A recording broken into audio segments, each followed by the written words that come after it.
Are you a people pleaser, approval seeker, and someone who fears authority figures? I am, and if you like this kind of content and this interests you, hang on as I share some of my stories and what it results in and what we can do about it. Hi, my name is Patty. Welcome to my channel about how we can find those unconscious, unloving parts of us and change them into loving parts of us so that we can be and have a more loving world. So I grew up in a very violent home where there was emotional, physical, and sexual abuse. And with that, I needed a lot of love. And in order to get that love from my parents, I would do these things so that they would give me just a little ounce of love. And guess what happened? I grew up into a person who does that today. I'm overcoming it, and it's been a process. But that people pleasing, approval seeking, and all of that judgment and fear of authority figures has made my life hell. And I have spent my entire life doing everything I can to overcome it. So let me give you some examples of what I have done and what I did to get through it. And these repeated patterns, I will find the people pleasing, which is probably the most insidious thing I've done. When I am people pleasing, I am lying. I am lying to myself and I'm lying to somebody else, and people can pick up on it. And it is so, so destructive. So number one, I'm lying. Number two, on the approval seeking, I will prostitute myself. I will give you what you need, but I will have to give up something of myself so I can get your approval. I will give up my self-esteem. I will give up my values. I will give up my integrity just so I can get a little bit of love from you. And I will take the abuse because that's what the fuck I will do.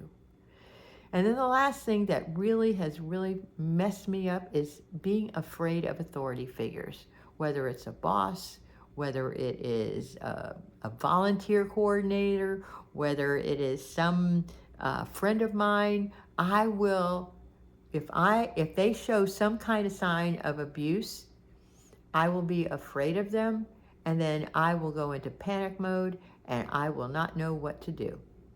So let's talk about this, and I'm going to read about this in the language of letting go in a little bit. But what I really want you to pay attention today for is just find those parts of you that is maybe looking for approval.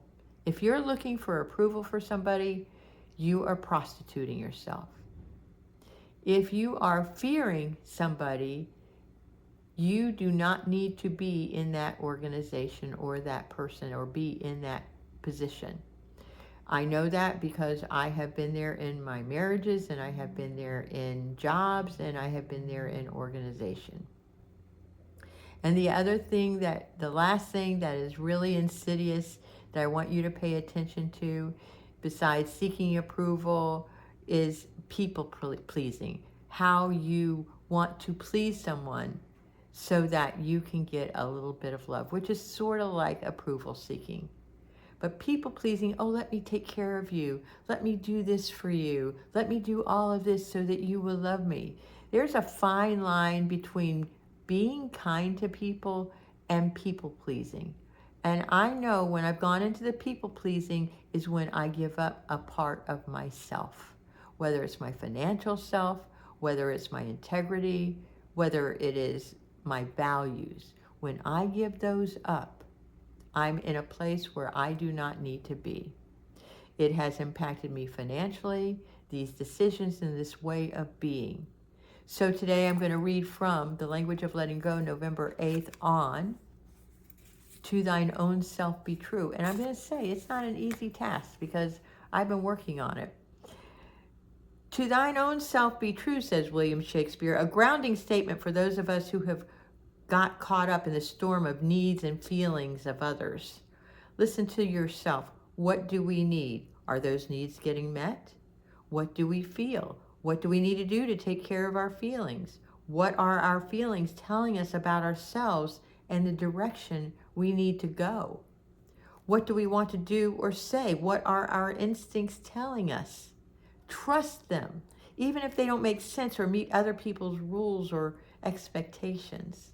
Sometimes the demands of other people and our confused expectations of ourselves, the messages about our responsibilities toward others, can create a tremendous, complicated mess. And I know because I've done it so many times over my lifetime.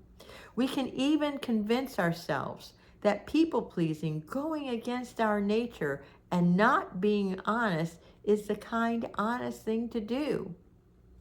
But it's not true. Simplify. Get back to the basics. Let go of the confusion. By honoring and respecting ourselves, we will be true to those around us, even if we displease them momentarily.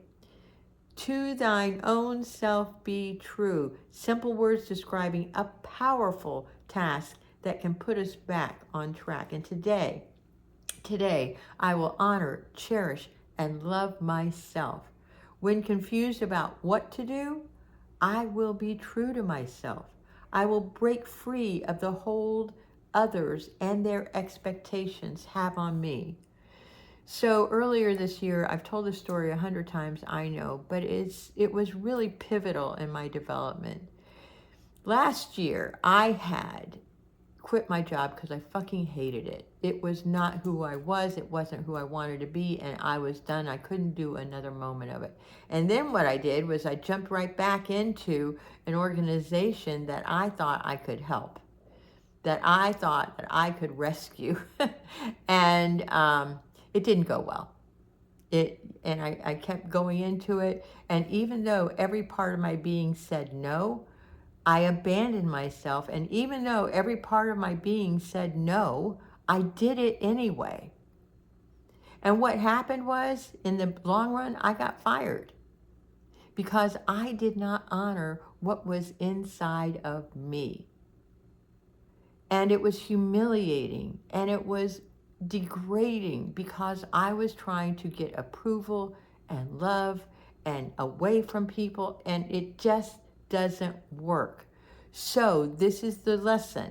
If you can, just sit with yourself and you have an opportunity to do something, sit with yourself and feel into it with your heart and be with that. And if it says, if there's a no, honor that no, no matter what is going to happen to you. This is part of the integration process of your spiritual work. It is honoring that with that which is inside of you and loving that part and honoring that part, because every time, each and every time you say yes when you mean no, and when you say no when you mean yes, you are abandoning and neglecting yourself. If you like this kind of content, please like, subscribe, and put in the comments below if you want to have further teachings on this. I love you, and thank you for joining me.